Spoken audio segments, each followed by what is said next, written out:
Alright, this is just a bike path kind of close to home, but it's in between home and work. This is probably be most likely one of the ways I would take home if a situation arose. Now obviously I probably wouldn't be walking down the main path, but I would probably stay close to the edges, like over here, as you can see, because it gives me a bird's eye view of anything down there. I would also be stalking. I would be walking slow at a nice little steady pace, and I'd be listening to my surroundings. Now if it was getting dark and almost impossible to travel, I would be setting up a camp, probably in a wooded area or something like this, with small trees, just for shelter wise, which we'll go over in a little bit when I get down there. But this is just kind of a little bit of how I would react. Now the way that I'm dressed in regular clothes. I'm in no camouflage besides my hat. So basically I'm just dressed exactly how I would be on a normal day. You know, if I was at work or just shopping with the family. So once I get off the main path here, I'll go in more detail. You know, I want people to be driving past or riding past on their bikes, or me walking past them. Excuse me, when I'm talking to myself. That will bring a lot of unwanted attention.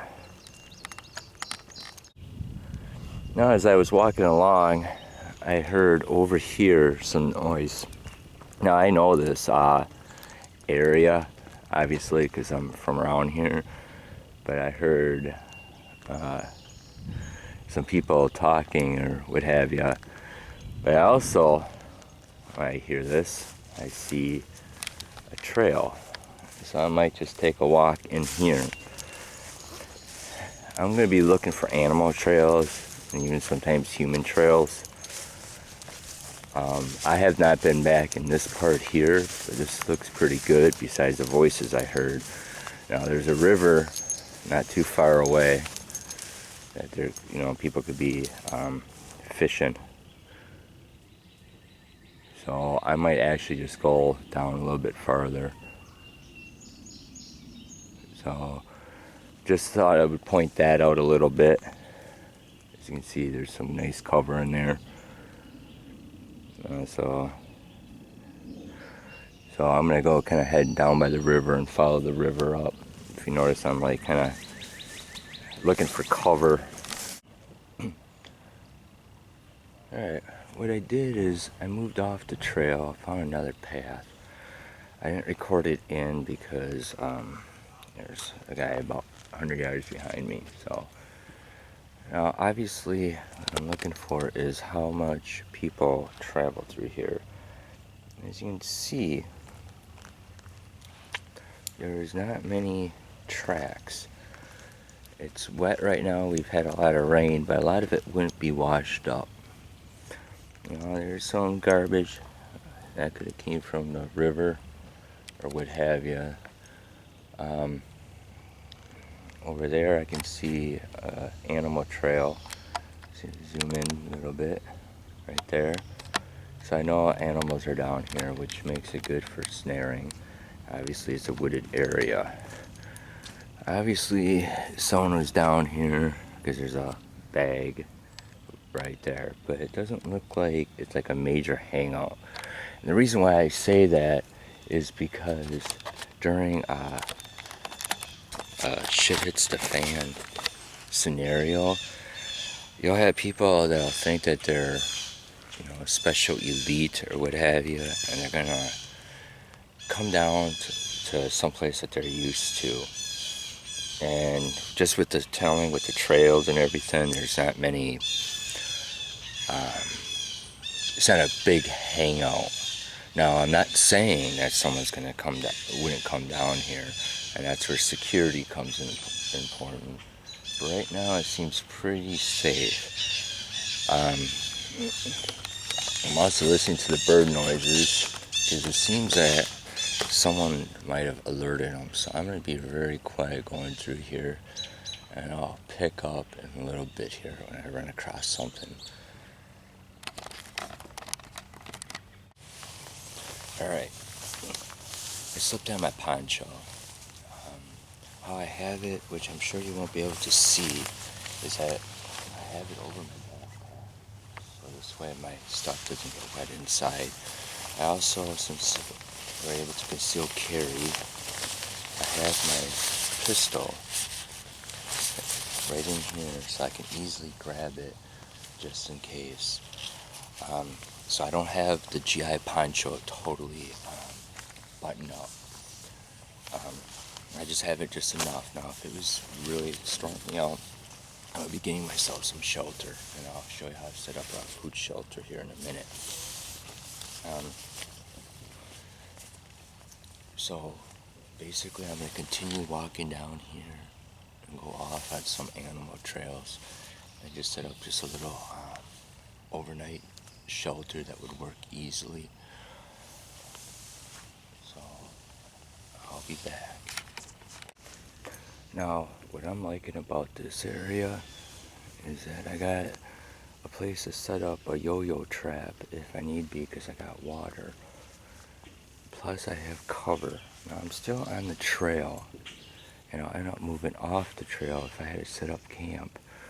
But I can set up one right in that clearing there, and wouldn't even be hardly even noticeable. But I'm looking for a place to get water, and I'm also looking for a place to get food if need be, so I don't have to use my resource in my pack. Now, as I said, this is more like a getting home, and I'm looking for cover, but you never know how long you have to be bunkered down. So you can't assume that you can eat your rations and be safe and be fine. What happens if you can't get home for days and days and days? You're going to get hungry, and you're going to get weak, and you're going to get disorientated. So you always want to look out for those possibilities. And if you've seen the video of my get home bag, just keep the simple layout: a way to start a fire, a way to, have a yo-yo trap. Have 2 GI ponchos in your pack. They're lightweight, they're great for if it's raining out. You can set up a shelter. You can, I got a deer back there somewhere. I heard it snarling. I definitely got a deer back there. Kind of startled it. I just heard it breathing. Those are the things that you want to keep an eye out for, or you want to keep your ears on, but keep your eyes out for, your waters. Get a map from your local city hall, and get something. Know your routes home. Learn how to set up a hoot shelter, which I'm going to try to show in a video. I didn't bring my tripod stand just because walking through all this, it's hard enough walking through the camcorder. But like I said, the water. I can set up a yo-yo trap right off this branch right here. Set up camp. Catch something down there. I can, set up my camp in areas back there where, you can't be seen in case someone did walk along. And mostly with the hoot shelter, it's nice, it's real low profile. So I'll carry on with this video here in a minute. I know it's not like the greatest documentary or what have you, but this is more for starter people, get out there and try to do something. Alright, I'll be back.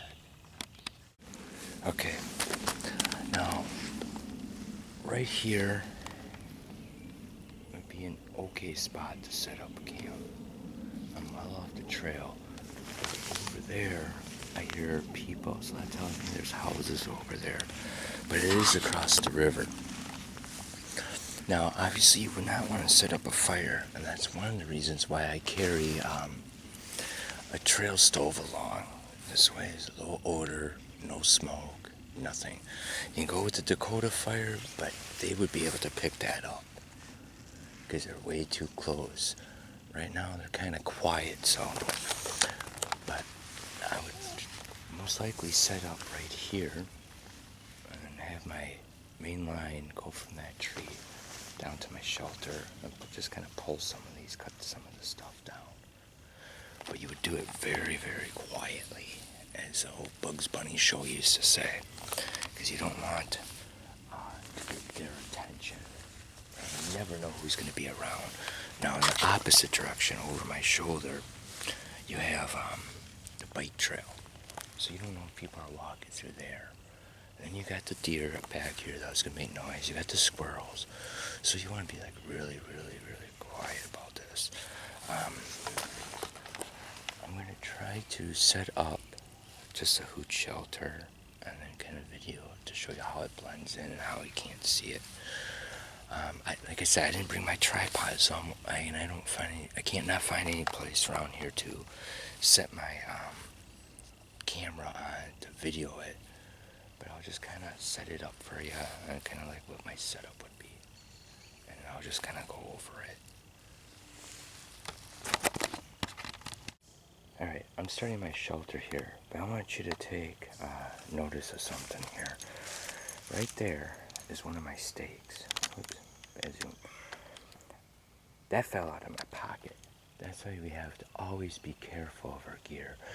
Now, yes, I can make my own, but right now, and it looks like I'm going to have to because I only brought 3 stakes. So I'm going to have to make 1. But very, very important, always know whatever gear you have with you, you always keep track of it. Now, with this, the paracord that I threw up there, what I did is I tied it to this branch. So this way, I can throw it right over the tree, you know, instead of trying to be, because it'll be close and possible. So I threw it right over that branch, and then I tied it right to the hood. All this weeds and stuff, I'm going to end up cutting down once I get my foundation set down, and I'm going to clear that out. So I'll be right back. I'm just going to finish this up, and we'll go from there. Alright, what I did now is I finished staking that one. I didn't stake this side down yet because I'm going to lift this up and kind of cut the weeds down and lay my ground tarp down. That's why I carry 2 GI ponchos. There's a guy up in Alaska that they do training with the military, and he recommended always carrying 2 GI ponchos. And it does save your butt, or else you'll be sleeping on the wet ground here, and you really don't want to do that. So once I cut that down, the weeds down, then I'll stake that down over there, and then I'll end up tying this off to the tree. So this sort of be nice, sort of be nice, and you know, I have a pitch on it. As you can see, I tied off the hood. Most likely, what you really would want to do is you would want to fold over that hood and tie it down. But this is just kind of a quick demonstration purposes. Okay, I'm going to give you a little rundown exactly what I did. Obviously, you know, I left my bedding, you know, I cut some of the weeds down, like, because it was all overgrown like this, and I cut some of it down. And then I'm going to lay my tarp, or my GI shelter, or GI poncho on the bottom of it, you know, to keep me off the moisture. Now, as you can see, you know, or as I brought up earlier in the video of how I put my poncho on, this is the reason why. As you can see, you know, because the poncho comes down to roughly around here. See how wet I got just walking through all this stuff? So it's a good idea to kind of keep yourself, you know, protected. What I did is I ended up tying it to the tree and just did a little prusik knot. Is this the best camo for this environment? No. I should have used the green one, but I had that one on me, and I didn't switch. That was my error, so And that's how we all learn. Now I'm well off the trail. There's still people way back down over there. And then I got the bike path on this side, opposite over from what you're looking at now. Over here I have water. I can set up a yo-yo trap over there. I'm well away from, the water goes like all the way, it has a sharp bend, so I'm quite a bit distance away. I'm off of all animal trails because you don't want them to come walking across you while you're bedding down. I looked for poison ivy, but in a survival situation, I'm not going to be too concerned, but I'm going to be very watchful with it. I have my pack still on my poncho, which that'll end up going inside with me. What you'll want to do is once you, kind of like what I said earlier, you're going to walk on the trail. You know, the man trail, say if you're taking that, but you want to stay at an angle so you can watch up and down the trail. And if someone comes, if you see somebody, you can get off that trail and kind of hide out. Obviously, you want to be very, very quiet.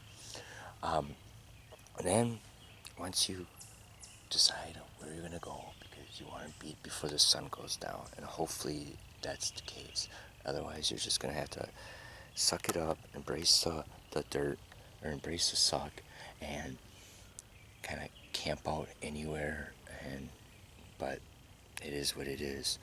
But if you have a time, build a little hoot shelter, and you're good to go for overnight. If you're sleeping, I prefer not to travel at night, just because the flashlight will give you away, and if you're gonna go all blind, you're gonna lose an eye or something. Also, but if you're like in an urban environment where there's streetlights and stuff, stay out of the light and just kind of move. But I prefer to be off the trail or away from people if I'm trying to get home or get to my destination.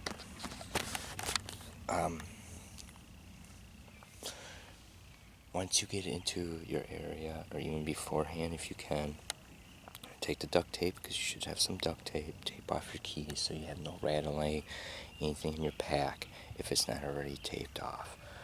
So I always have like that 1-inch thick Gorilla Tape, which is in one of my other videos. I think it's the Get Home bag.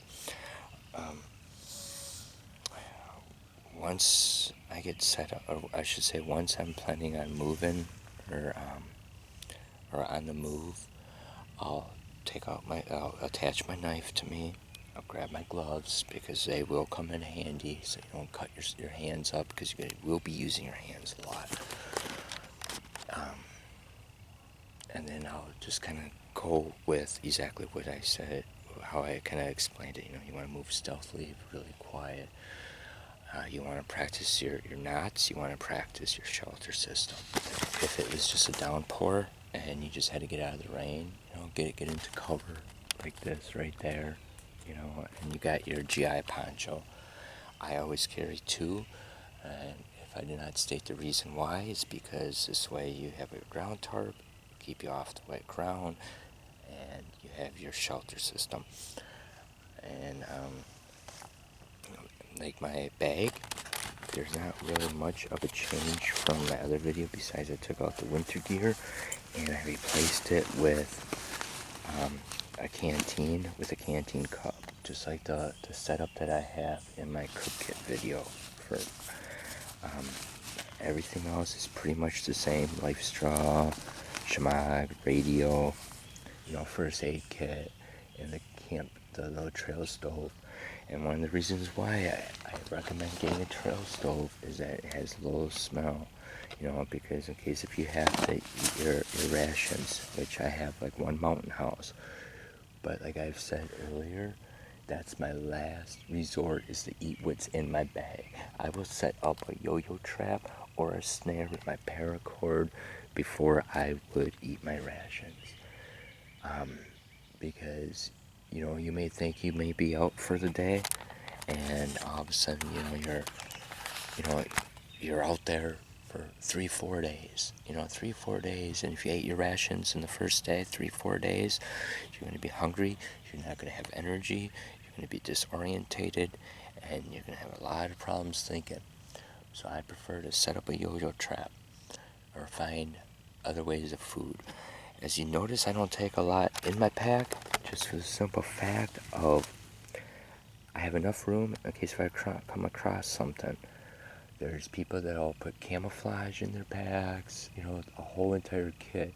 That's good if you're planning to bug out. But if you're not planning to bug out, and it's just your get-home bag, you just need just a few items. You got your fire starter in here.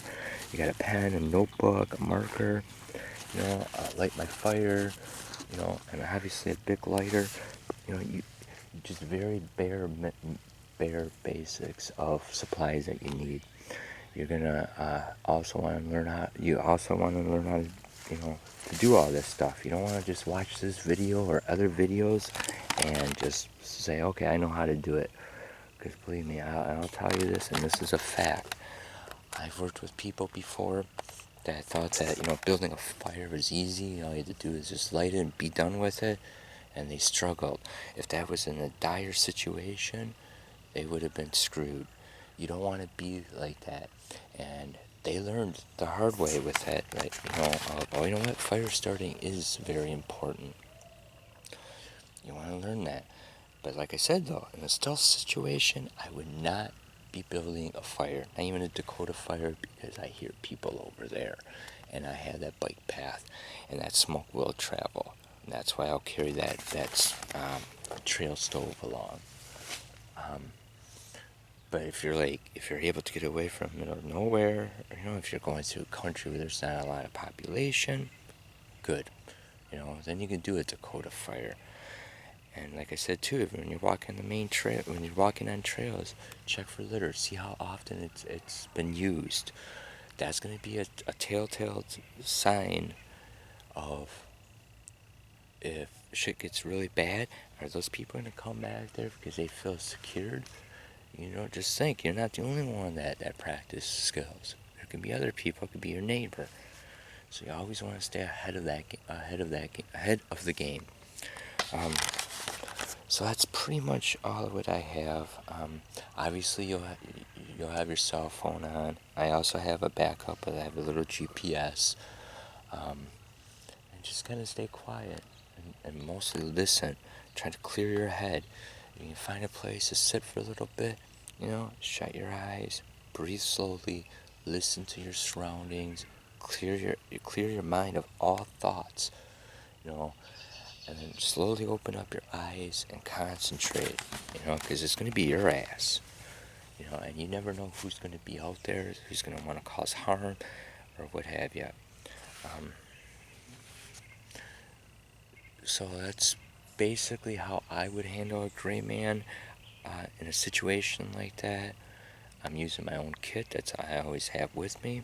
You should always have one too. I'm going to try to do more series with this, more advanced. This is like more of a starter, I'll answer some questions and get things rolling. As you can hear, there's people on the bike trail, so you gotta be aware of your surroundings and work smart, and just make sure you know your knots, your prusik knots, your bowline, your figure 8, and you should be pretty set. Make sure you have paracord with you, because cordage is something that you want. So with that, this might be the end of the video, unless if I come up with something else, if I don't edit this part out. Otherwise, thanks for watching. So here's a special note.